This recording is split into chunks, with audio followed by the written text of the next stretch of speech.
The autumn of 1847 arrived at Ashworth Estate, clothed in mist and melancholy, the kind of season that seemed to weep silently over the fading glory of summer's warmth. Dawn came late and reluctant those October mornings, casting the great house in shades of pearl and shadow, its countless windows reflecting a sky uncertain whether to yield fully to day or cling stubbornly to the retreating night. It was in this liminal hour, when the world held its breath between darkness and light, that Eleanor Hartley made her daily approach to the servants' entrance, her footfalls quiet against the worn flagstones that had known 3 years of her passage. The path she walked was narrow and unremarked, tucked away from the sweeping drive, where carriages bearing ladies and gentlemen of rank would arrive in splendid procession, its stones smoothed not by grandeur but by generations of labor, by maids and footmen and tradespeople who understood instinctively that there were doors meant for them and doors forever closed. Eleanor knew those stones intimately now, could navigate them in near darkness by memory alone, her slight figure wrapped against the morning chill in a cloak that had been mended so many times it bore the history of her frugality in careful stitches. She was 24 years old, though the gravity in her dark eyes suggested someone who had long since set aside the frivolities of youth. Someone who had learned that dignity could be worn like armor, even when one's dress was plain and one's hands bore the telltale calluses of constant needlework. As she approached the weathered oak door that had marked the boundary of her world for 3 years, she felt, as she always did in this moment, a curious mixture of pride and resignation, the knowledge that beyond the green baize door lay rooms of breathtaking beauty which she had helped to adorn but would never truly inhabit. Her fingers, elegant despite their roughness, had stitched the delicate embroidery on the drawing-room curtains, had repaired the precious lace on the Dowager Duchess's evening gowns, had transformed ordinary fabric into objects of such refinement that ladies exclaimed over them without ever wondering at the hands that had created such beauty. This was her gift and her burden, to move invisible through spaces of magnificence, to create loveliness she could admire only from the margins. Yet there was something in Eleanor that refused to bend beneath the weight of her position, a quiet self-possession that showed in the straightness of her spine, in the way she met the world, with eyes that neither challenged nor cowered, but simply observed with clear, unflinching honesty. She understood the boundaries that separated her from those she served, understood them with a precision born of necessity, yet she navigated them with a grace that suggested she had not surrendered some essential part of herself to the hierarchy that governed every breath within these walls. Adrian Ashworth, the Duke of Thornfield, had returned to his ancestral estate 6 weeks prior, though the house still seemed to hold its breath around him, and uncertain whether his presence signaled restoration or merely a different shade of absence. He was 30 years old but carried himself with the weariness of someone who had seen too much of the world's duplicity, his handsome features marked by a remoteness that had not been present before his 2-year sojourn abroad, before the scandal that had driven him from England's shores, with his faith in human nature shattered like so much fine crystal against stone. The household staff spoke in whispers about the change in their master, how the easy charm that had once characterized the young duke had been replaced by a courteous coldness, how he moved through the rooms of Ashworth with the air of a man performing duties rather than inhabiting a home, how his rare smiles never quite reached his grey eyes. Yet on this particular October morning, standing at the window of his study while the household still slumbered, Adrian found himself watching the courtyard with an attention he could not fully explain, his gaze drawn to the slight figure, making her way through the pre-dawn gloom toward the servants' entrance. He had noticed her before. This seamstress, whose name he had learned was Eleanor Hartley, had observed the peculiar grace with which she navigated the narrow path, the way she held herself with a dignity that seemed incongruous with her station, as if she carried some private certainty that neither rank nor circumstance could diminish. There was something in her bearing that unsettled him, that penetrated the careful indifference he had cultivated since his return, though he told himself his curiosity was idle, meaningless, the simple observation of someone with too much time and too little purpose. His bitterness ran deep, a poison he had drunk willingly after Vivienne Cartwright had proven that even the most ardent protestations of love could be performance, that private confidences could become public entertainment if the price was right, that he had been valued not for himself but for the prestige his title conferred. Yet watching this unknown woman cross the courtyard, Adrian felt something stir beneath the carefully maintained ice around his heart, an unwilling interest he resented even as he acknowledged its presence. Later that same day, as he made his way through the east corridor on some forgotten errand, he encountered her a brief, charged moment when Eleanor emerged from the linen room and nearly collided with him, her arms full of fabric, her eyes widening in alarm at the unexpected proximity to the master of the house. Their gazes met for a fraction of a second, hers dark and startled, his cool and assessing, and in that instant, Adrian registered the intelligence in her expression, the proud set of her shoulders, even as she immediately lowered her eyes and stepped aside, murmuring an apology so quiet he almost didn't hear it. She was past him before he could respond, disappearing around the corner with swift, silent steps, leaving him standing in the corridor wondering why such a brief encounter had left him feeling as though something significant had occurred, as though he had glimpsed something rare and true in a world that had taught him to trust nothing and no one, least of all the evidence of his own treacherous heart. The summons came on a grey November morning, when frost still clung stubbornly to the window panes, delivered by Mrs. Hartwell with an expression that mingled approval and concern, informing Eleanor that the Dowager Duchess herself had requested her presence to undertake the restoration of a priceless heirloom wedding veil that had been worn by Ashworth brides for 3 generations and now required the most delicate of hands to repair the damage time and careful storage had failed to prevent. Eleanor felt her stomach tighten with both honor and apprehension as she gathered her finest needles and most precious silks, understanding that this commission would require her to work, not in the familiar confines of the servants' sewing room, but in the family's private chambers, crossing boundaries she had spent 3 years carefully respecting, entering spaces where she did not belong, except by explicit invitation and temporary necessity. The Dowager's sitting room, when Eleanor was ushered into it by a footman whose expression revealed nothing, was a symphony of quiet opulence that made her acutely conscious of her plain dress and work-roughened hands, all pale blue silk wallpaper and gleaming mahogany furniture, portraits of long-dead Ashworths gazing down with aristocratic indifference, the very air seeming to carry the weight of privilege and history. She stood uncertainly near the door until the Dowager, a handsome woman of perhaps 55 with iron-grey hair and shrewd hazel eyes, gestured her forward to examine the veil spread across a velvet-covered table, and Eleanor forgot her discomfort the moment she saw the exquisite lace, her professional assessment immediately noting the delicate Valenciennes work, the places where the fine threads had begun to separate. The challenge and privilege of touching something so precious. She was bent over the veil, her fingers tracing the pattern with reverent care, her mind already calculating the hours of painstaking work required when she heard footsteps behind her and turned to find Adrian Ashworth standing in the doorway of what had been his late mother's sitting room, his expression startled and then carefully neutral, the air between them suddenly charged with an awareness neither could name, but both felt like a physical presence. The Dowager had apparently stepped out momentarily, leaving them alone in a silence that seemed to pulse with unspoken questions, and when Adrian spoke, his voice was curt, almost harsh, asking what she was doing in these private quarters, though Eleanor sensed the curtness was directed more at his own reaction to finding her there than at her presence itself. She explained about the veil with careful respect, her eyes properly lowered, her voice steady despite the rapid beating of her heart, and she felt rather than saw him move closer, drawn despite himself to examine her work, his gaze falling on her hands as she demonstrated the technique she would use for the repair. "Your hands are quite elegant," he said, the words seemingly surprising him as much as they startled her, and she looked up to find him studying her with an intensity that made her breath catch, his grey eyes revealing a vulnerability that contradicted the studied coldness she had observed from a distance. She should have remained silent, should have accepted the compliment with a murmured thank you and returned her attention to the veil. But something in his expression, some loneliness that echoed her own,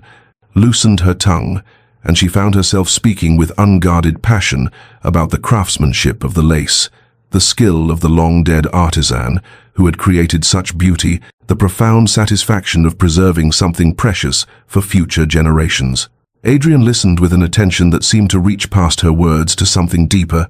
and for a moment She forgot entirely the gulf between their stations,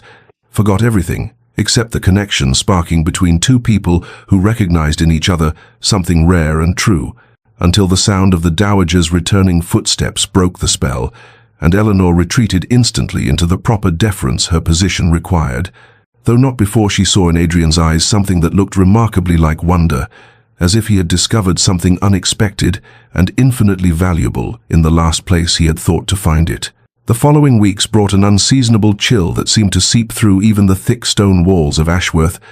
and Eleanor found herself working on the delicate veil in the warmth of the morning room, where the Dowager and Lady Beatrice often received callers, her fingers moving with practiced precision through the intricate lace, while around her swirled the polite conversation of ladies discussing charitable endeavors and social engagements, their voices a familiar backdrop to her concentration. She had grown accustomed to her peculiar position in these gatherings, neither quite servant nor quite guest, occupying some undefined space that required constant vigilance to navigate properly, yet she could not help but notice how often the Duke found reason to pass through these very rooms during the hours she worked there, his tall figure appearing in the doorway with some question for his stepmother about estate business or some document requiring Lady Beatrice's attention, his presence causing a subtle shift in the atmosphere that Eleanor felt like a change in air pressure before a storm. The small attentions began so gradually that she told herself at first they meant nothing, that she was reading significance into simple courtesy, but when a footman arrived bearing a tea tray specifically for the seamstress on a particularly cold afternoon, Mrs. Hartwell's raised eyebrow and knowing glance suggested that others had noticed what Eleanor tried desperately to dismiss. Then came the morning when Adrian paused beside her work table, ostensibly examining a set of damaged tapestries that hung in the adjacent gallery, and asked her opinion on their restoration, in his tone casual, but his eyes intent, as he listened to her explanation of the historical techniques used in their creation, her knowledge drawn from her father's extensive library and her own years of study, and she saw surprise flicker across his features, followed by something that looked remarkably like respect. The Dowager observed these interactions with a shrewdness that made Eleanor acutely self-conscious, though when their eyes met across the room one afternoon, the older woman's expression held neither disapproval nor censure, but rather a thoughtful consideration that seemed to weigh possibilities against probabilities, as if she were solving some complex equation whose variables included her stepson's happiness and the rigid mathematics of social hierarchy. Eleanor's internal state grew increasingly tumultuous as the days passed, and the weight of Adrian's attention became impossible to deny or dismiss, her heart beating faster whenever she heard his footsteps in the corridor, her awareness of his presence in a room as acute as if he carried his own source of heat and light. Yet she scolded herself fiercely for the traitorous hope that flickered to life, despite all reason and propriety, telling herself that she imagined the way his gaze lingered on her face, that she projected her own impossible feelings onto his simple kindness, that a duke and a seamstress inhabited different worlds as surely as the stars inhabited different spheres, and any thought of crossing that divide was not merely impractical but dangerously foolish, the kind of fantasy that could only lead to heartbreak and ruin. The December afternoon had turned the formal gardens into a landscape of silver and shadow when Eleanor, having completed her work early on the Vale and seeking a moment of solitude before returning to the servants' quarters, had happened to glance through the morning-room windows and saw Lady Beatrice standing beside the frozen fountain in obvious distress, her posture rigid with discomfort, as a gentleman Eleanor recognized as Lord Pemberton's son leaned far too close, his hand grasping her arm with presumptuous familiarity that made Eleanor's blood run cold with recognition of a situation no young lady should endure alone. She did not pause to consider whether intervention lay within her authority, or whether crossing into the garden constituted an inappropriate breach of her position, driven instead by an instinct that had nothing to do with rank and everything to do with fundamental human decency. And she moved swiftly through the side door and across the frosted grass, her approach drawing the young man's attention and causing his expression to shift from predatory confidence to irritated surprise. "Lady Beatrice," Eleanor said with a calm that belied the rapid beating of her heart, "the Dowager Duchess has requested your presence immediately regarding tomorrow's arrangements." The lie delivered with such conviction that Beatrice seized upon it gratefully. pulling free from Lord Pemberton's grasp and moving to Eleanor's side with relief evident in every line of her trembling frame. The gentleman attempted to protest, his tone condescending as he addressed Eleanor with barely concealed contempt, suggesting that servants should not interfere in matters above their station, but Eleanor met his gaze steadily and replied with quiet firmness that any person of conscience would recognize when assistance was required, regardless of station, and she guided Beatrice back toward the house with a protective hand at the young woman's elbow, leaving Lord Pemberton fuming in the frozen garden. Lady Beatrice thanked her profusely once they were safely inside, her gratitude spilling over in rushed explanations of how the man had cornered her. How frightened she had been, how grateful she was for Eleanor's intervention, and Eleanor soothed her gently before ensuring she was safely delivered to her chambers, thinking the matter concluded until later that evening, when word came that the Duke wished to see her in the servants' hall, a summons so unprecedented that the entire below-stairs staff fell silent as Adrian Ashworth descended into their domain, his tall figure seeming to fill the low-ceilinged space as every servant rose in startled respect. He thanked Eleanor formally for her protection of his sister, his words correct and proper, but his eyes held an intensity that made her aware of every other person watching this extraordinary exchange, and when he asked why she had acted, she answered simply and honestly that it was the right thing to do, that one need not be noble by birth to recognize when nobility of action was required, and she saw something shift in his expression, some final barrier crumbling as he looked at her with undisguised wonder, as if she had just answered a question he had been asking himself for weeks without knowing he sought an answer. The moment stretched between them, charged with recognition and possibility, until Adrian nodded slowly and departed, leaving Eleanor trembling slightly as she felt the weight of curious and astonished gazes from her fellow servants. And though she feared she had overstepped some invisible line and invited consequences she could not predict, she could not regret speaking truth or acting with the integrity her father had taught her to value above all else, even as her heart whispered that something fundamental had shifted between herself and the Duke, something that could not now be taken back or ignored. The days following Eleanor's intervention on Lady Beatrice's behalf brought a shift in the household's rhythms, as subtle as the turning of winter toward its deepest cold, for Adrian began requesting Eleanor's presence for what he termed consultations about various textile projects throughout the estate. And though both of them recognized these pretexts for what they were, neither acknowledged aloud the transparent nature of his requests or the way their conversations gradually drifted from discussions of damask patterns and tapestry restoration toward territory far more personal and revealing. He asked about her past one grey afternoon as they stood before a series of faded wall hangings in the long gallery. His tone carefully casual, but his attention focused entirely on her response,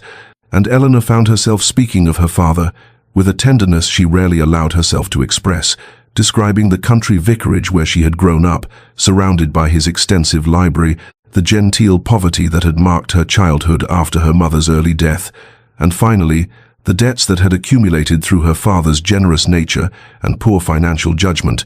debts that his death had left unpaid and threatening. She told him of the choice she had faced in those dark weeks following the funeral, a local merchant of comfortable means but coarse manner, who had offered marriage with the understanding that her acceptance would settle her father's obligations, and she admitted quietly that everyone had expected her to accept, that refusal had seemed not merely impractical but almost incomprehensibly proud, yet she had chosen honest work over a union that would have required her to pretend affection she could not feel, to spend her life as payment for her father's mistakes. Adrian listened with an intensity that made her aware of how rarely anyone had truly attended to her words, and when she finished speaking, he was silent for a long moment before sharing fragments of his own history. The woman he had intended to marry during his time in London, beautiful and accomplished and entirely focused on his title rather than his person, who had betrayed his private confidences to scandal sheets for money and social currency, whose mercenary nature he had discovered only after he had foolishly opened his heart to her deceptions. The parallel nature of their experiences created a bond neither had anticipated, this shared understanding of choosing dignity over ease, of valuing integrity, even when that choice carried painful consequences, and Eleanor felt something shift between them as they stood in that cold gallery, surrounded by images of long-dead Ashworths, a recognition that they had both been shaped by similar crucibles and emerged with similar commitments to living truthfully, regardless of cost. Their conversations continued over the following weeks with increasing frequency and deepening intimacy, moving from the formal spaces of the house to quieter corners where they might speak without constant observation. And though Eleanor maintained all proper forms of address and deference, she could not prevent the gradual lowering of the careful walls she had built around her heart. Nor could she ignore the way Adrian looked at her now with undisguised warmth that made her breath catch and her pulse quicken with dangerous hope. The autumn deepened into winter, with that particular melancholy that marks the year's descent into darkness. And though Eleanor continued to enter through the servant's door each morning as she had for 3 years, arriving in the pre-dawn cold, with her breath misting in the air, and her hands tucked into her worn cloak against the biting wind, Adrian found himself increasingly drawn to the windows that overlooked that humble entrance, standing in the shadows of unlit rooms to watch her small figure cross the courtyard with her characteristic grace and quiet dignity, and he wrestled with an internal struggle that grew more acute with each passing day, for he knew with painful clarity that society would savage them both if he followed the impulses of his heart, knew that Eleanor would bear the worst of the cruelty as a woman who had dared to reach above her station, yet he found himself unable to extinguish the profound attraction he felt toward her integrity and quiet strength, toward the way she inhabited her life with such dignity, despite circumstances that might have crushed a lesser spirit. The pivotal evening arrived with a sudden snowstorm that transformed the estate into a realm of white silence, heavy flakes falling thick and fast as darkness descended earlier than usual, and Eleanor, who had been working late in the library on Christmas decorations at the Dowager's request, found herself effectively stranded by the weather's swift turn, the sensible course being to remain in the warm room until the worst of the storm passed, rather than venture through the treacherous courtyard to the servants' quarters. Adrian discovered her there quite by accident, or perhaps by some unconscious design his rational mind refused to acknowledge, entering the library in search of a volume and finding instead Eleanor silhouetted against the firelight, her dark hair catching glints of gold and copper as she reached up to hang garlands of evergreen, and the sight struck him with such force that he stood transfixed in the doorway, unable to speak or move as something fundamental shifted in his chest. She turned at the sound of his entrance and startled, nearly dropping the greenery in her hands, but he moved forward instinctively to steady her, and they found themselves standing closer than propriety allowed, close enough that he could see the rapid flutter of her pulse at her throat and the way her eyes widened with something that might have been fear or hope, or perhaps both intermingled. They spoke of inconsequential things at first, the weather and the decorations and the approaching Christmas season, but the conversation drifted as naturally as falling snow toward deeper waters, and when she mentioned a line from Wordsworth about nature's quiet beauty, he found himself reciting the full verse, and she completed the final lines with such perfect understanding of the poet's meaning that he felt a connection far more intimate than any physical touch, their voices weaving together in the firelit dimness as the storm raged outside and the house slept around them. The air between them grew charged with possibility as they discussed poetry and philosophy and the nature of beauty, standing too close now for any pretense of formal distance, and Adrian felt himself on the verge of speaking words that could not be unsaid, of reaching for her hand or touching her face or confessing the feelings that had grown beyond his ability to contain, and he saw in her eyes that she felt the same dangerous pull toward a precipice they both knew they should not cross. But propriety intervened as it always must, the clock striking the hour and breaking the spell, and Eleanor stepped back with visible effort, her voice unsteady as she murmured something about the lateness of the hour and her need to return to her quarters. And though Adrian wanted to ask her to stay, wanted to tell her that he no longer cared about the barriers between them or the scandal that would surely follow, he let her go because he was not yet quite brave enough to speak the truth aloud,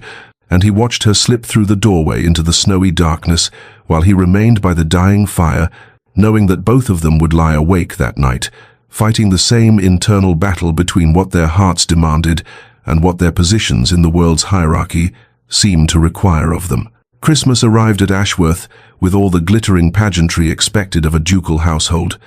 The estate transformed into a realm of candlelight and evergreen boughs, of polished silver and crystal that caught the flames of hundreds of tapers, And Eleanor found herself working behind the scenes as she had for 3 Christmases prior,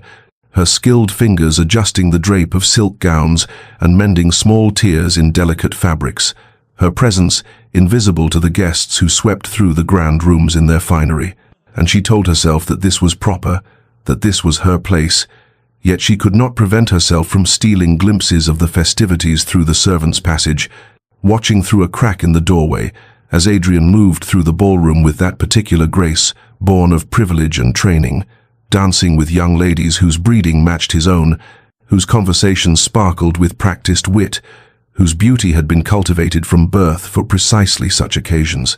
She witnessed Lady Charlotte Pemberton in particular, claiming his attention with obvious design, the woman's alabaster skin and golden hair creating a vision of perfection, as she laughed at something Adrian said, her hand resting on his arm with casual intimacy,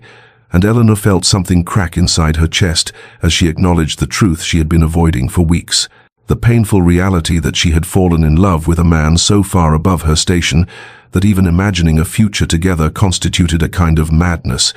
and she felt foolish for the private dreams she had harbored after that evening in the library, foolish for believing that the moments of connection they had shared meant anything beyond a duke's kindness to a skilled servant. She resolved in that moment to remember her place, to guard her heart more carefully, to accept that some boundaries existed not from cruelty, but from the immutable structure of the world they inhabited, and she withdrew from her vantage point with tears burning behind her eyes, returning to her small chamber in the servants' quarters, where she could not hear the music, or see the dancing, or torture herself further with impossible longings. Meanwhile, in the brilliance of the ballroom, Adrian endured the evening with barely concealed frustration, finding every conversation hollow and every smile false, comparing each woman he danced with to Eleanor's genuine warmth and discovering them all wanting, their beauty seeming artificial beside her natural grace, their practiced charm grating against his memory of her honest speech and thoughtful silences. When Lady Charlotte engineered a private moment in the conservatory, drawing him away from the crowd with a practiced combination of flattery and suggestion, when she pressed close to him in the shadows among the orange trees and tilted her face upward in clear invitation, he pulled away sharply as though burned, suddenly and completely certain of what he wanted and whom, understanding in that crystallizing instant that he could no longer pretend indifference to Eleanor or convince himself that duty and propriety mattered more than the profound connection he felt to a woman whose character far exceeded that of any lady in the glittering assembly, and he left Lady Charlotte standing alone among the potted palms, her expression shifting from surprise to fury as he strode away without explanation or apology, his mind already racing ahead to what he must do, what he must risk, to claim the only woman who had ever made him feel truly seen and valued for himself, rather than his title. New Year's morning arrived in 1848, with a crystalline cold that turned the world to ice and silver,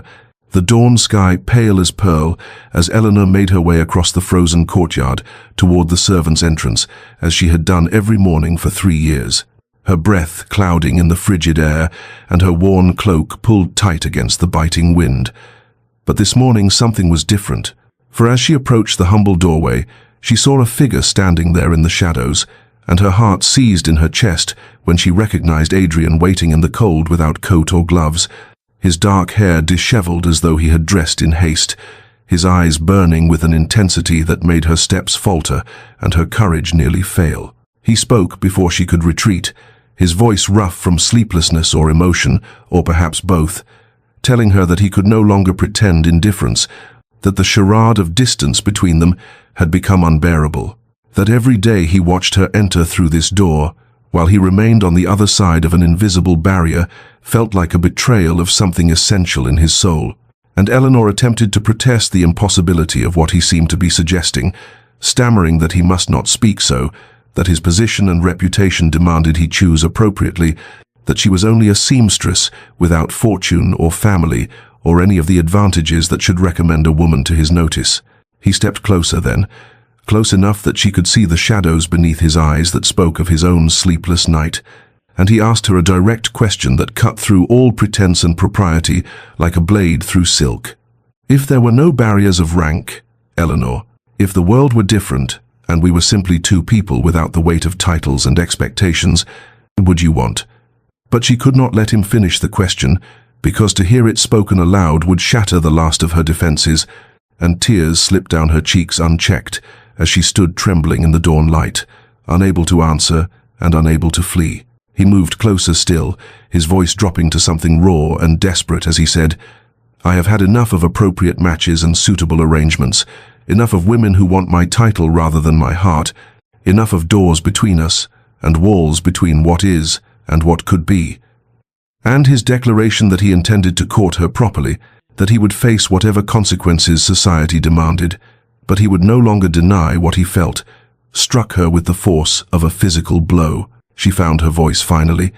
though it shook with fear and longing intertwined, and she spoke of her terror for his reputation, for the scandal that would surely destroy his standing among his peers, and for the whispers and cruelty that would follow them both if he persisted in this madness. But he reached out and took her cold hands in his warm ones,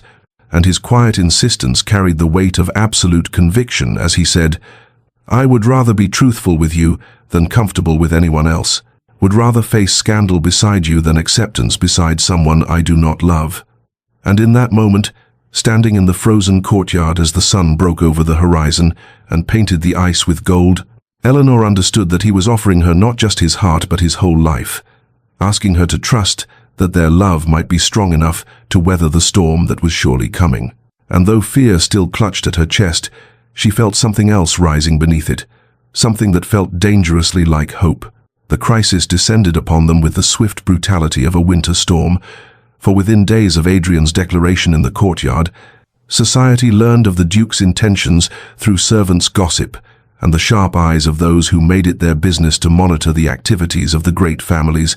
and the scandal erupted with a viciousness that shocked even Eleanor in her darkest imaginings,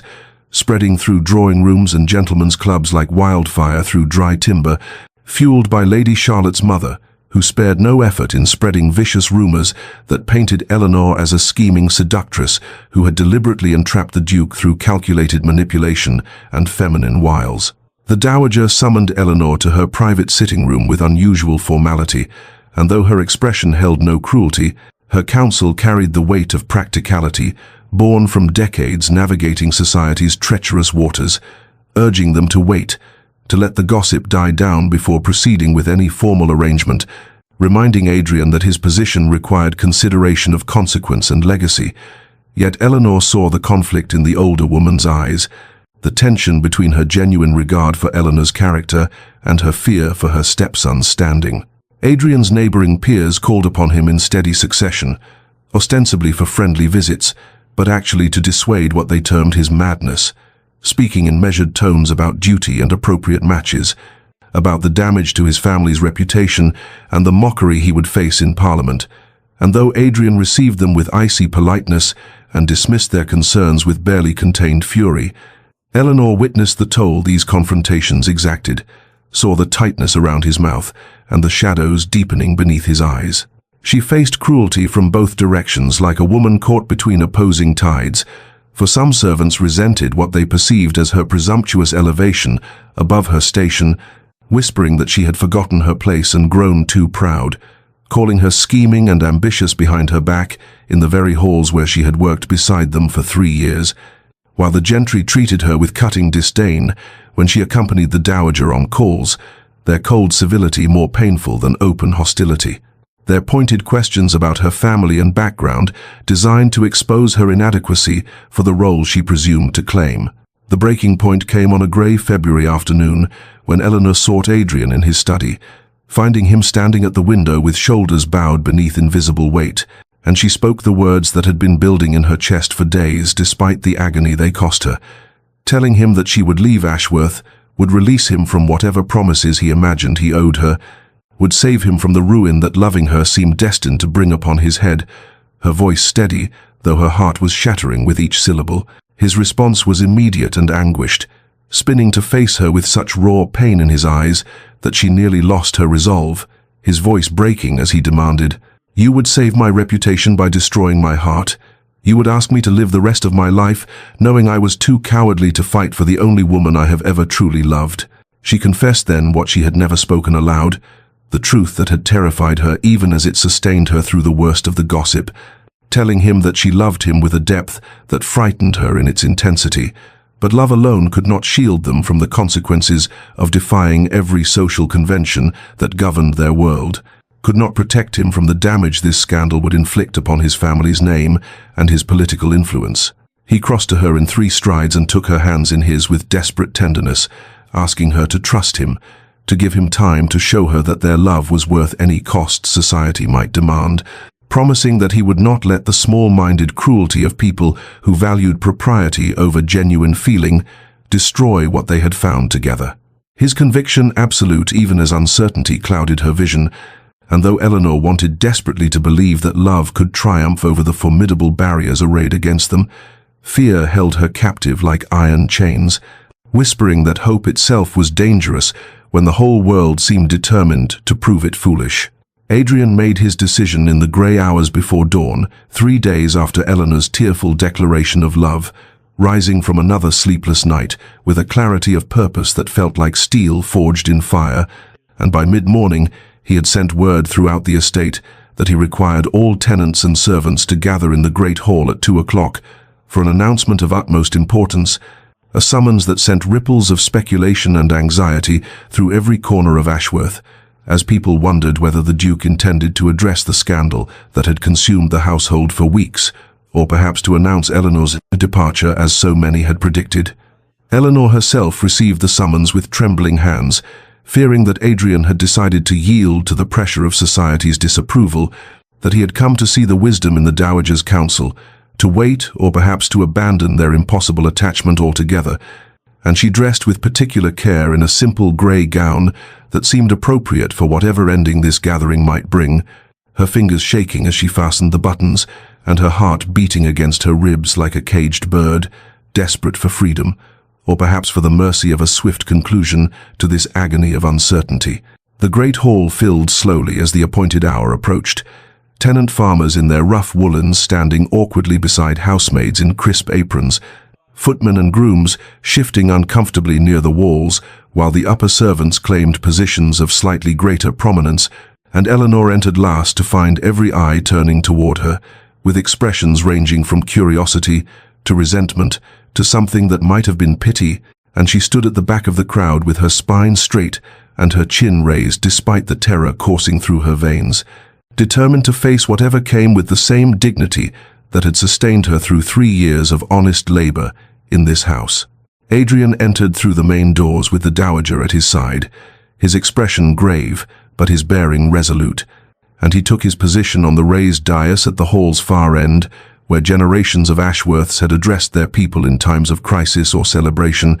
and the murmuring crowd fell silent as he surveyed them with eyes that seemed to see each individual face and measure the character behind it. And when he finally spoke, his voice carried clearly to every corner of the vast space, steady and strong and utterly uncompromising in its conviction. He began by acknowledging the gossip that had circulated regarding his intentions toward Eleanor Hartley, confirming that yes, the rumors were true, he did indeed intend to make her his wife, and a collective gasp rippled through the assembled crowd like wind across a wheat field. But he raised his hand for silence and continued speaking, his words falling like hammer blows upon the anvil of their expectations and prejudices. He spoke of Eleanor's character with a specificity that made her cheeks burn, detailing the integrity she had shown in her work, the kindness she had extended to those beneath her own station despite having so little herself, the honor and dignity with which she had conducted herself, even as others whispered cruel speculation about her motives and her morals, and he acknowledged his love for her before these witnesses with a frankness that would have been shocking had his sincerity been any less evident, stating plainly that he had chosen to spend his life with this woman and would marry her regardless of society's approval or disapproval. Then he issued his challenge, his voice rising with passion as he declared, "I have known women born to every advantage who possessed a fraction of her grace, as women raised in luxury who demonstrated none of her compassion, women with impeccable pedigrees who lacked even a measure of her genuine nobility of spirit.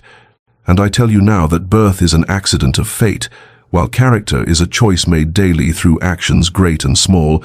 and I choose to spend my life with a woman who has chosen nobility in every action, regardless of the cost to herself. and the words hung in the air like a thrown gauntlet, daring anyone present to contradict him or to question his judgment in this most personal of matters. Eleanor stood transfixed, tears streaming down her face unchecked as she watched him risk everything, not in the privacy of whispered declarations, but here in public view, staking his reputation and his standing on his faith in her worth. And she saw the shock on faces around her gradually transforming into something else, some combination of grudging respect and wonder that their duke would speak so plainly about matters, the quality typically veiled in euphemism and careful propriety. And when Adrian's eyes finally found hers across the crowded hall,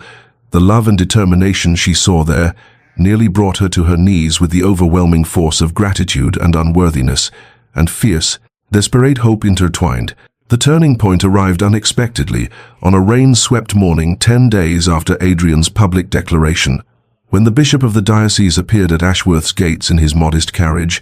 unannounced, and requesting immediate audience with both the Duke and Miss Hartley, and Eleanor felt her stomach clench with dread as she was summoned to the library, where Bishop Thornbury waited, with Adrian standing tense and watchful beside the window. The bishop was an imposing figure despite his advanced years, tall and lean with penetrating grey eyes that seemed to see straight through pretense to the truth beneath. And Eleanor knew him to be an old friend of Adrian's late father, who had baptized Adrian himself and held considerable influence among the traditional families of the region, making his opinion potentially decisive in swaying those who remained uncertain about this controversial match. He greeted Eleanor with grave courtesy but no warmth, requesting a private interview with her alone, and though Adrian clearly wished to protest, Eleanor touched his arm gently and nodded her acceptance, understanding that she must face this examination without his protection if her own character was to be properly measured. The bishop dismissed Adrian with a firmness that brooked no argument, and once they were alone, he settled into a chair with deliberate slowness and studied Eleanor with an intensity that made her feel stripped bare of all artifice. And when he finally spoke, his questions were direct and probing, designed to expose any hidden motives or misunderstandings about the responsibilities she would assume as Duchess of Thornfield. He asked her plainly what she sought in this marriage, whether she understood the scrutiny and demands that would follow her all her days,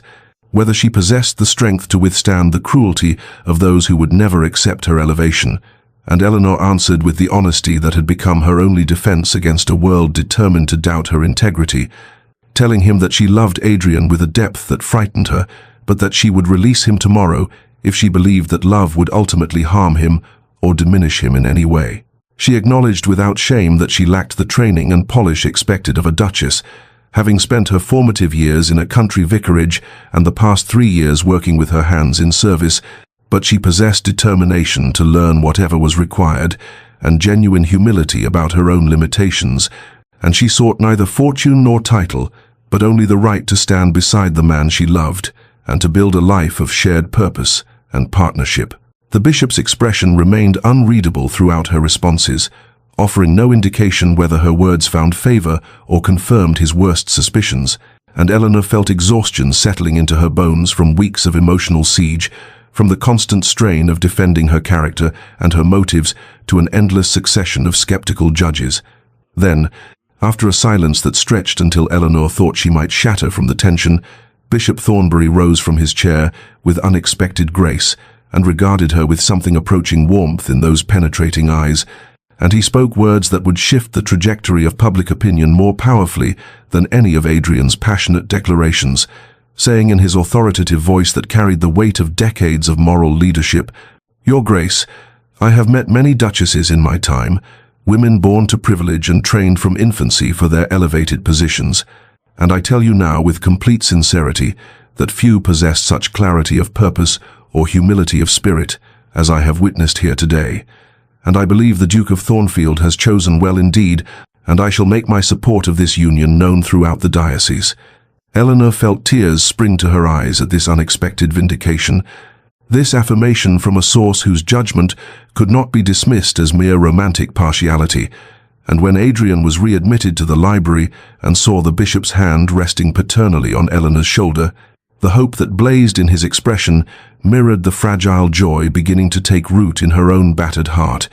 and she understood that they had cleared a crucial hurdle on the long road toward acceptance and legitimacy. As winter yielded to early spring, and the first brave crocuses pushed through the thawing earth around Ashworth's gardens,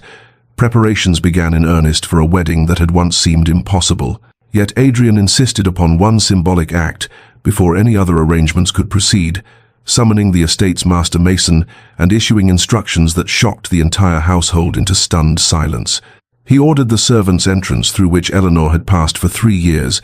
her feet wearing a familiar path across those cold stones in darkness and in light,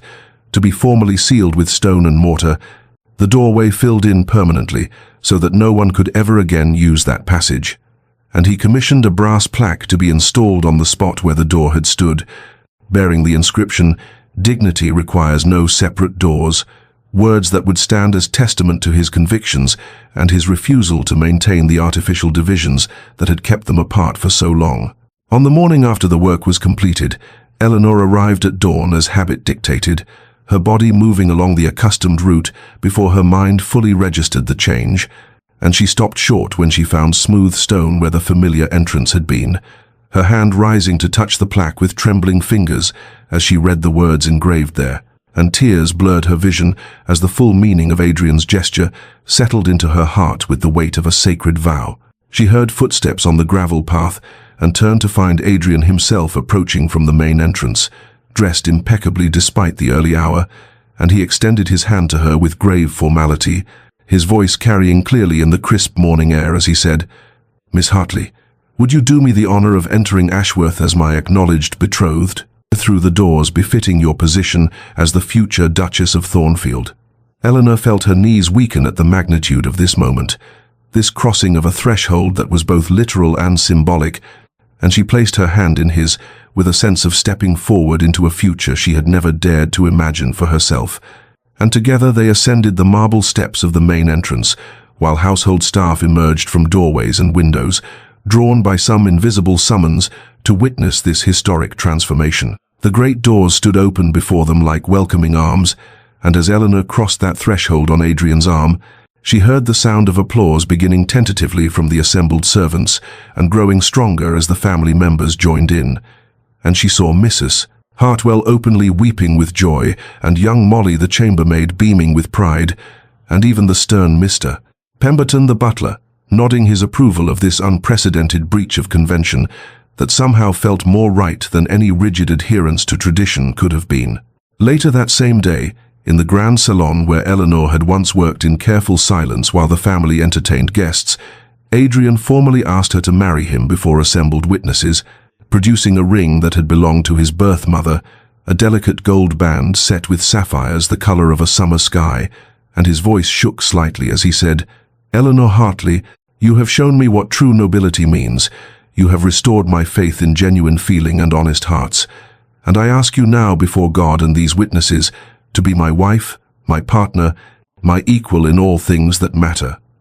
And Eleanor's yes rang clear and strong through the magnificent room, her voice steady despite the tears streaming down her face. And when Adrian slipped the ring onto her finger and drew her into his arms for their first kiss as betrothed lovers, the tenderness and promise in that embrace spoke of a love tested by doubt and opposition, and emerging stronger for having endured. A love that would sustain them through whatever challenges lay ahead, and Eleanor allowed herself at last to believe fully in this impossible miracle, to embrace the joy she had spent so long holding at arm's length, to trust that she was worthy of this extraordinary man's devotion, and capable of rising to meet the demands of the life they would build together. The wedding preparations revealed class tensions with a clarity that no amount of goodwill could entirely soften, for while the bishop's endorsement and Adrian's unwavering determination had secured Eleanor's position in principle, the practical reality of planning a ceremony that would unite a duke with a former seamstress exposed fault lines that ran deep through the bedrock of English society. Adrian's paternal aunt, Lady Georgiana Ashworth, sent a coldly formal letter declining to attend and stating plainly that she considered the match a disgrace to the family name that would be whispered about in drawing rooms for generations, and her refusal emboldened others who had been wavering in their judgment, resulting in a steady trickle of polite regrets from families who preferred not to be associated with such an unprecedented breach of social order. Yet for every door that closed against them, another opened with unexpected warmth, and it was Lady Beatrice who emerged as Eleanor's fiercest champion, declaring at a tea party within hearing of several influential matrons that she wanted no friends who could not recognize virtue, regardless of its origin, and that her future sister-in-law possessed more genuine nobility in her smallest finger than many titled ladies possessed in their entire artificial persons. The Dowager Duchess, who had maintained a careful neutrality even after giving her qualified blessing, began to warm more genuinely as she observed Eleanor's genuine care for Adrian and her determination to honor the Ashworth legacy rather than simply claiming its privileges, and she remarked privately to her stepson that she had initially feared he was acting from rebellion against his own class, but now believed he had found something far rarer than an appropriate match. He had found a true partner who would strengthen rather than diminish what the family represented at its best. The wedding preparations proceeded with a strange mixture of traditional grandeur and deliberate simplification, for Adrian insisted on conducting the ceremony in the estate's private chapel rather than in the cathedral where his ancestors had wed for centuries. Understanding that a more intimate gathering would spare Eleanor the ordeal of facing rows of skeptical faces and would allow them to surround themselves only with those who genuinely supported their union. Then came a moment that nearly shattered Eleanor's hard-won composure entirely, when the household servants gathered in the main hall one evening and presented her with a gift they had created collectively,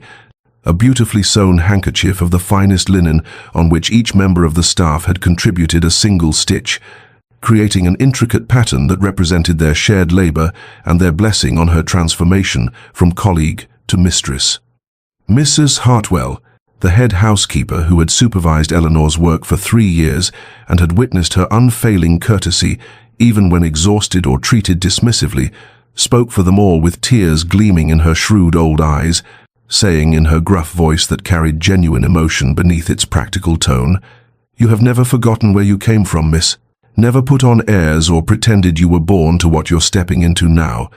And we trust you won't forget us when you become Her Grace. Won't lose sight of what it means to work with your hands and earn your bread through honest labor." Eleanor accepted the handkerchief with trembling fingers and made a promise through her tears that she would remember both. The servant's stairs she had climbed in darkness and cold, and the kindness that had been shown her there,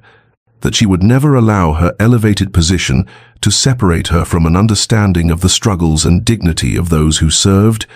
and in that moment the divisions between mistress and maid dissolved into something more profound, a recognition of shared humanity that transcended the arbitrary boundaries of birth and station. The wedding day arrived with spring blossoms opening across Ashworth's gardens like small white prayers ascending toward a sky. Of such crystalline blue, it seemed heaven itself had bent closer to witness this union that defied convention and chose love over propriety.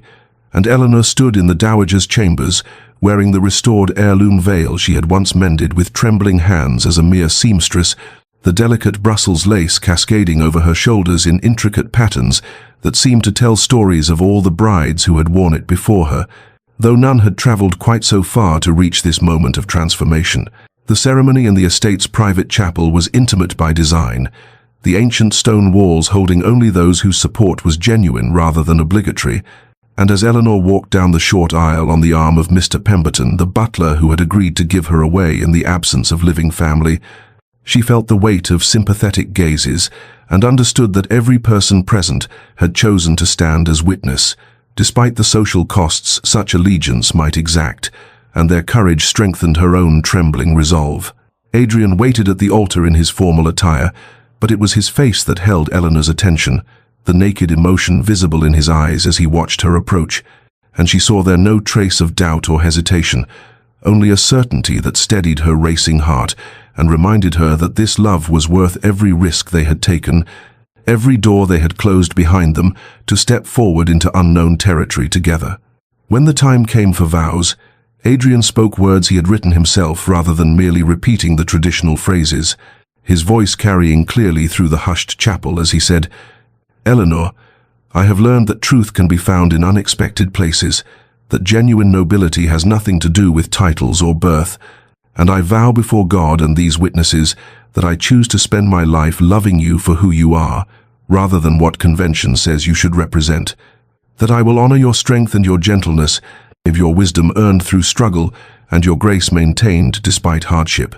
Eleanor's own vows trembled from her lips with equal conviction,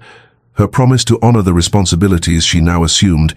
to serve the Ashworth legacy with the same dedication she had once brought to her needlework,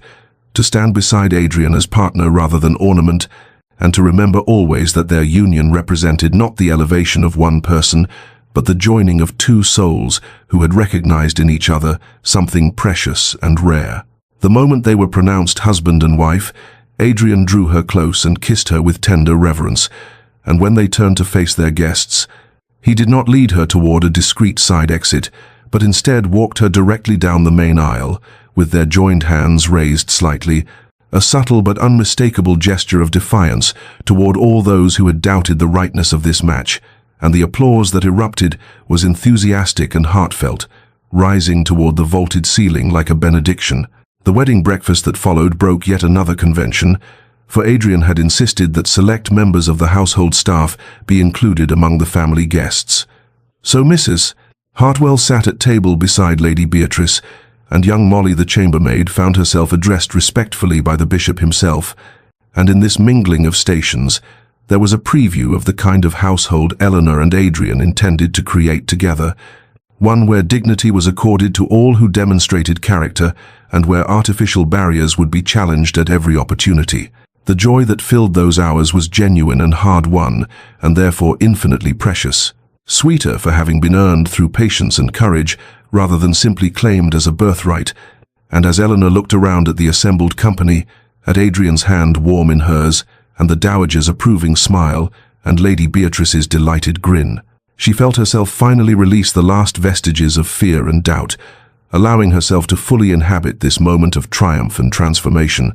to believe completely in the future they would build together one deliberate choice at a time. The wedding night arrived with a tenderness that transcended the physical realm, for Adrian understood with rare sensitivity that Eleanor stood at the threshold of vulnerability far deeper than mere intimacy of flesh. She was entering spaces that were now legitimately hers, yet which carried the weight of 3 years' worth of boundaries and prohibitions, and he guided her through those hours with patience that spoke of genuine love rather than mere desire, his touch reverent as he helped her from the elaborate wedding gown whose fastenings she had sewn herself in quiet evening hours, his whispered assurances gentle against her, trembling, as he reminded her that she belonged here, not through conquest or scheme, but through the simple truth of their love. The days that followed brought adjustments both small and profound, for Eleanor discovered that being served by those who had once been her peers created a strangeness she had not anticipated, and when Molly the chambermaid brought her morning tea with downcast eyes and trembling hands, Eleanor felt the distance between them like a physical ache, and had to resist the urge to take the tray herself and sit beside the girl as equals. Yet she understood gradually that kindness need not erase hierarchy entirely. It could instead transform hierarchy into something gentler, could make service feel less like subjugation and more like honored contribution. There came an evening, perhaps a fortnight into their marriage, when Eleanor stood in the Duchess's chambers, her chambers now, staring at her reflection in the gilt-edged mirror and feeling the weight of expectations pressing down upon her shoulders like stones. And when Adrian found her there with tears sliding silently down her cheeks,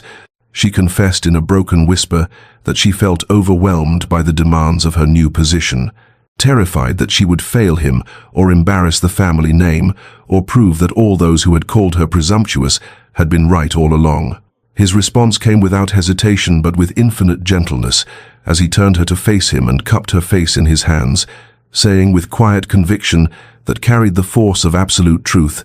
"You need not transform overnight, Eleanor. You need not become someone other than who you are. For I did not fall in love with a duchess or with some idealized vision of what a woman in this position should be. I fell in love with Eleanor Hartley, who stitched beauty with patient hands and walked through cold mornings with quiet dignity. And I ask only that you let her grow into this role at her own pace. Let her bring to it the same integrity and thoughtfulness she has brought to everything else." Their physical intimacy deepened alongside their emotional connection as the weeks passed, creating between them a bond that transcended the separate worlds from which they had come. And when they hosted their first dinner party as Duke and Duchess, Eleanor's nervousness manifested in trembling hands that nearly upset a wine glass, Yet her genuine warmth and her sincere interest in each guest's concerns ultimately won over several skeptical attendees who had come prepared to find fault, but discovered instead a hostess whose lack of aristocratic polish was more than compensated by authentic hospitality that made each person feel genuinely valued rather than merely acknowledged. Months passed, and summer brought its golden warmth to Ashworth, transforming the gardens into riots of color and filling the long days with light that seemed to linger as though reluctant to yield to evening's gentle shadows. And in those sun-drenched weeks, Eleanor grew into her role as Duchess with a determination and grace that surprised even those who had championed her cause. For she approached her new responsibilities with the same meticulous care she had once brought to her needlework, studying the estate's accounts and histories, learning the names and circumstances of every tenant family,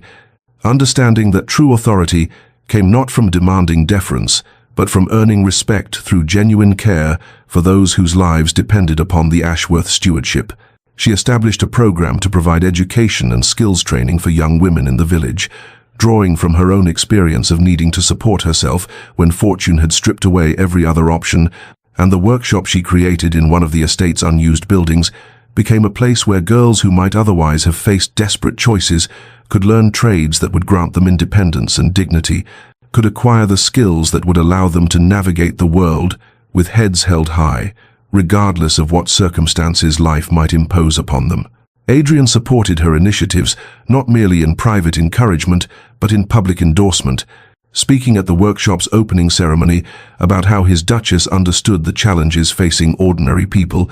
because she had lived them rather than merely observed them from aristocratic distance, and his words carried a quiet pride that made Eleanor's heart swell with gratitude for this man who had chosen her not despite her humble origins, but in part because of the perspective those origins had granted her. Their partnership deepened through those summer months into something that transcended the romantic love that had first drawn them together,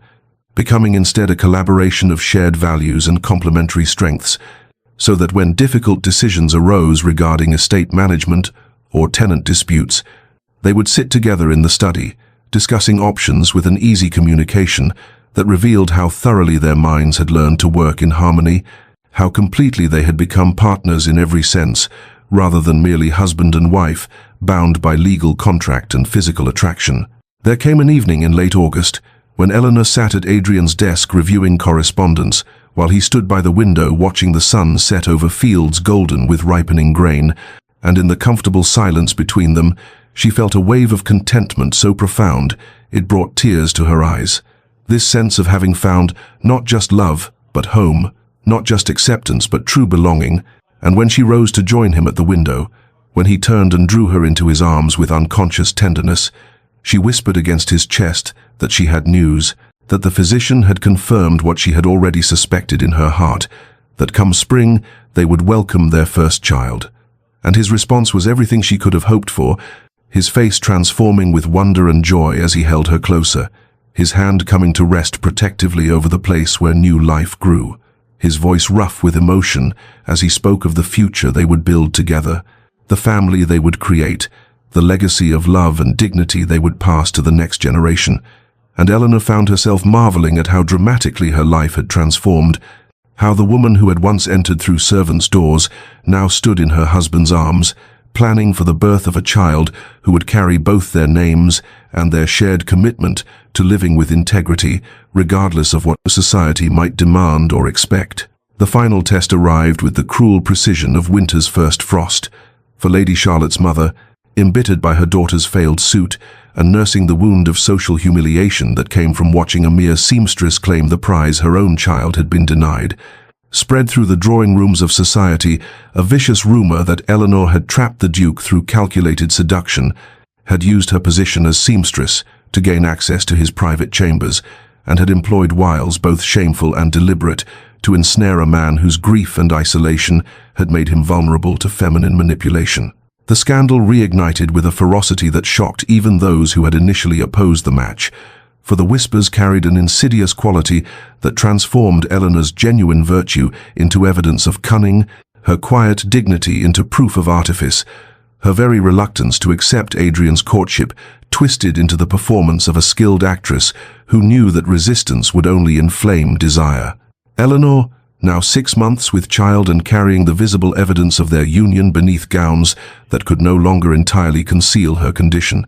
faced the cruelty at a public assembly held to benefit the local hospital, an event she had helped organize and could not avoid, without appearing to acknowledge guilt. And as she moved through the gathered society, she felt the weight of whispered innuendo like physical blows, saw women she had worked to befriend turn their faces away or regard her with expressions that mingled pity with contempt, heard fragments of conversation that stopped abruptly when she approached only to resume in hissed whispers once she had passed. Adrian witnessed one particularly cruel moment when a group of ladies, including Lady Charlotte herself, formed a deliberate barrier that forced Eleanor to walk around them, saw how his wife maintained her composure, despite the hurt that flickered in her eyes like candle flame in wind, observed the way she placed one hand protectively over her swollen belly, as though shielding their unborn child from the poison of their malice, and something in him that had remained civilized and constrained suddenly broke free with the force of long-suppressed rage. He strode to the center of the assembly hall and called for silence with a voice that carried the full weight of ducal authority, then delivered a speech that would be remembered and repeated in drawing rooms across 3 counties,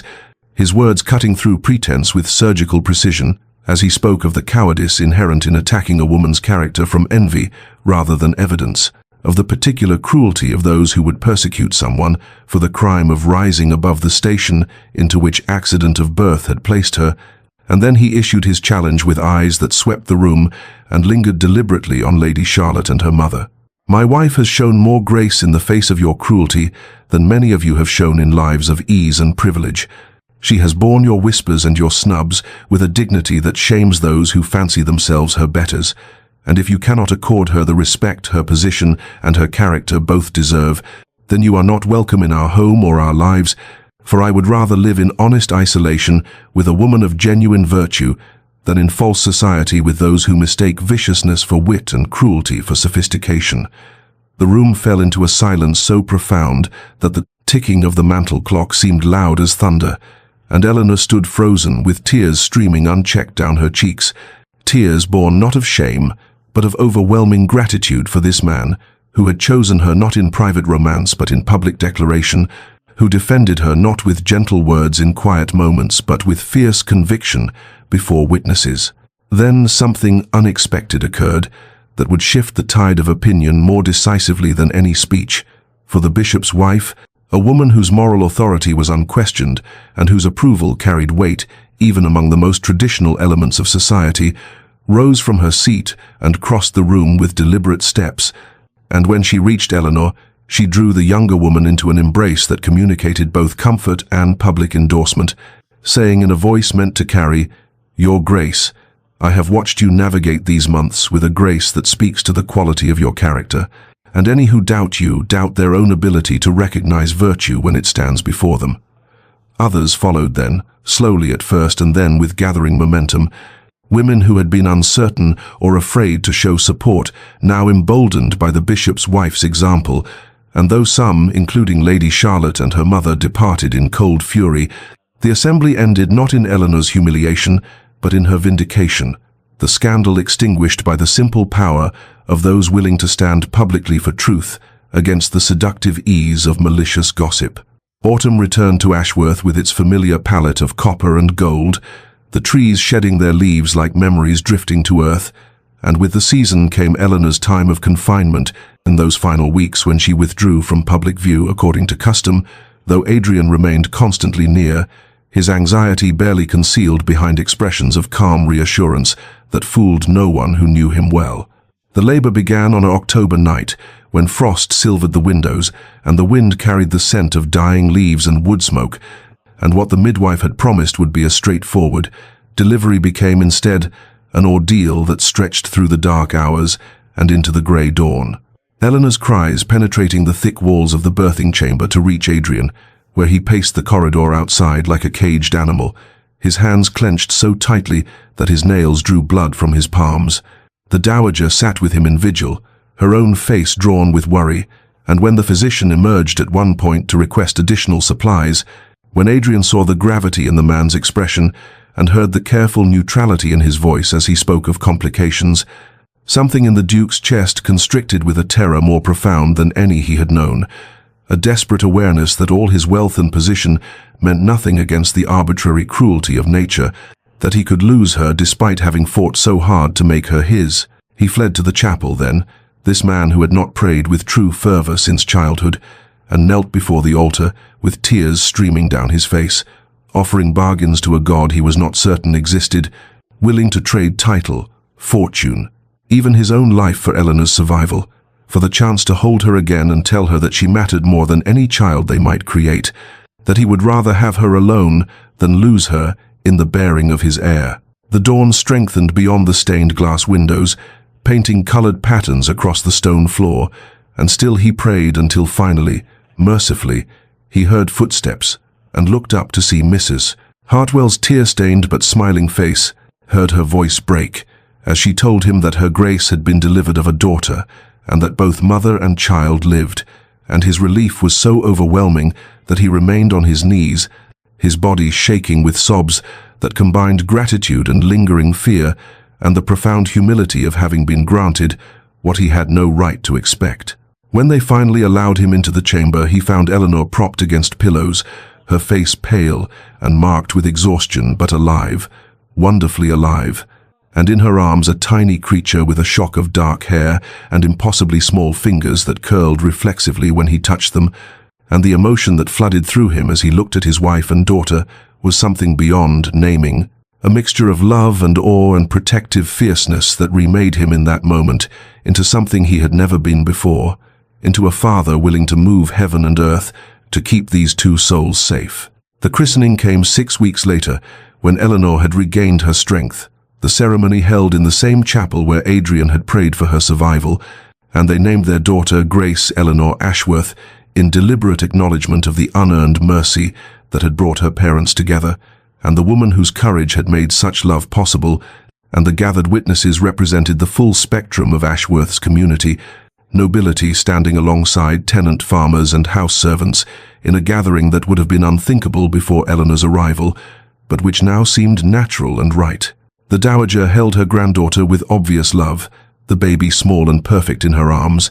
and when she looked at Eleanor, her expression held none of the reserve that had once marked their interactions, only warmth and genuine affection, as she said, "You have brought light back to this house, my dear. You have reminded us all what truly matters, and my stepson chose wisely when he chose his heart over society's expectations." And Eleanor felt in that moment the final dissolution of any lingering sense of not belonging, the complete certainty that she had found home, not just in Adrian's love, but in this place, and among these people who had learned to see past the accident of her birth, to recognize the substance of her character. 5 years had passed since Eleanor Hartley first entered Ashworth as a seamstress, arriving in darkness through the servants' entrance with her sewing basket and her quiet dreams, and 3 years since she had entered it as a bride, through doors flung wide in defiance of convention, and in the interval between those entrances she had been transformed, not merely in title, but in the deepest substance of her being, and had grown from a woman who moved through the world with careful steps designed to avoid notice, into one who walked with the confidence born of knowing she belonged exactly where she stood. The autumn morning found her in the great hall, overseeing preparations for the harvest festival, her voice calm and assured as she directed servants, who now deferred to her judgment without the hesitation that had marked those early months. And watching from the doorway, Adrian felt his chest tighten with familiar wonder at the sight of her.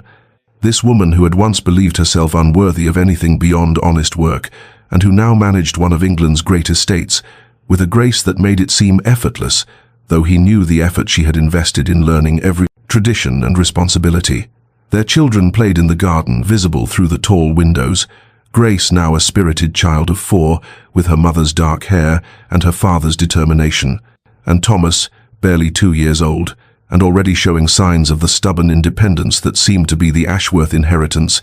And when Eleanor glanced up and caught her husband watching, she smiled with the easy intimacy of those who have built something real together through patience and deliberate choice. The former servant's entrance, That narrow door through which Eleanor had passed in cold and darkness for 3 years had been transformed, according to her vision, into a bright workshop where young women from the village and surrounding farms came to learn skills that might save them from the desperate choices poverty too often demanded, where they learned not just needlework but bookkeeping and reading, and the confidence to imagine futures beyond the limitations their births seemed to impose. And Eleanor taught there herself 2 mornings each week, her hands demonstrating stitches, while her words offered something more valuable than technique. That afternoon, a young seamstress arrived seeking employment, a girl of perhaps 18 with worn shoes and anxious eyes, and Eleanor greeted her personally at the main entrance, extending her hand to help the girl up the marble steps as she said gently, "In this house, there are no separate doors for those who work honestly. You will enter where anyone enters and be valued for the quality of your character and your craft." And the girl's expression of stunned gratitude reminded Eleanor so powerfully of her own younger self that she felt tears prick her eyes. Adrian joined them then, placing his hand at the small of Eleanor's back with the casual affection that still made her heart quicken. And together they welcomed this newest member of their household, these two who had learned that love, which transcends the arbitrary boundaries of birth and wealth, is the truest nobility, that patience and courage can indeed transform what seems impossible into something not merely possible but inevitable and right. And as the girl was led away to begin her work, Eleanor leaned into her husband's shoulder and whispered her gratitude for a life she had never dared to imagine,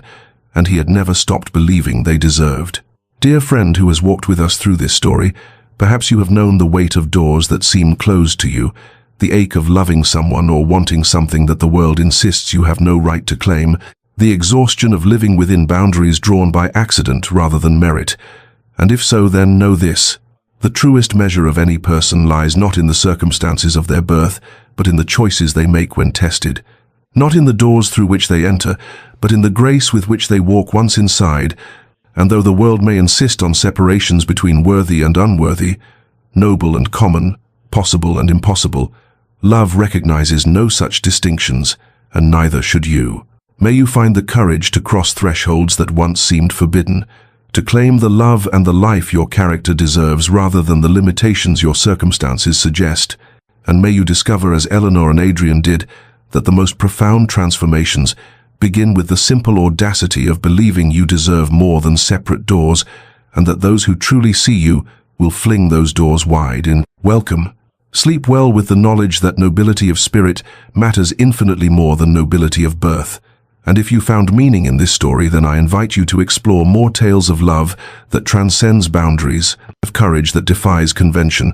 and of hearts that choose authenticity over ease, here on this channel, where every story reminds us that the barriers between us are far more fragile than we imagine, and far less important than the connections we forge when we dare to reach across them.